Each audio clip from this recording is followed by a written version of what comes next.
Zyliha shikon më nga afër vuajtje që po kalojnë njerëzit e shtëpive prej kashte, që çollaku i la të pastrej, ndaj dhe vendos të mos qëndrojë duar kryq. Ajo i del përpara çollakut në mesin e të gjithëve në pazarin e Çukurovës për të kërkuar llogari për mizurinë që ka bërë ndaj disa njerëzve të pafuqishëm. Zyliha jo vetëm që i bërtet, por edhe i bën të qartë që duhet të qëndrojë larg tyre, përndryshe ajo do i hakërrehet si mos më keq.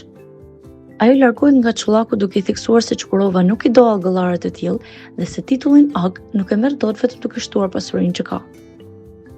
Një duartrokitje e madhe e shoqëron Zylihan nga njerëzit që ndodhen rastësisht prezent dhe një duartrokitje ende më e madhe e pret në burrin e shtëpisë së saj, kur Rashiti dhe Gafuri kanë shkuar më përpara dhe u kanë treguar se si Zylihaja i ka mbrojtur të drejtat e tyre një më një para çollakut.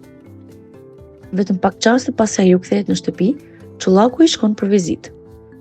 Në mesin e shumë njerëzve, ai thot qartazi se është penduar për se si është sjellur, ka reflektuar që ka gabuar dhe premton se nuk do të ndodhë më. E gjithë ajo skenë është një farsë e çollakut që ai pandej se e ka luajtur shumë mirë si rol, por Zyliha nuk e ka besuar në asnjë fjalë.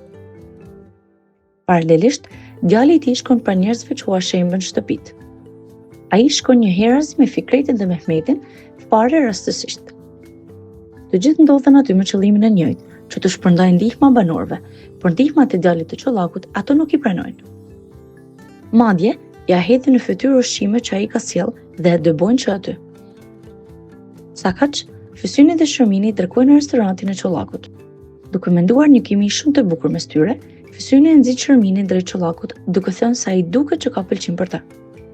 Shërmini, e lumtur nga pretendimi i shoqes, pranon se edhe vetë ka pëlqim ndaj çollakut dhe se do ngjanin shumë bukur si çift. Teksa Shërmini flirton me çollakun, vajza saj përballet me Vahabin që u futet në shtëpi fshehurazi, pa pyetur njëri. Ai ngulmon në thikën pas shpinat që Betyli ka ngulur, ndërsa Betyli ngulmon se ajo nuk ja ka vjedhur videon e Fikretit, por ai ja ka dhënë vetë. Për të zbutur marrëdhënien mes tyre, Betyli nis të hiqet sikur e pëlqen atë dhe i kërkon ta ftojë për darkim.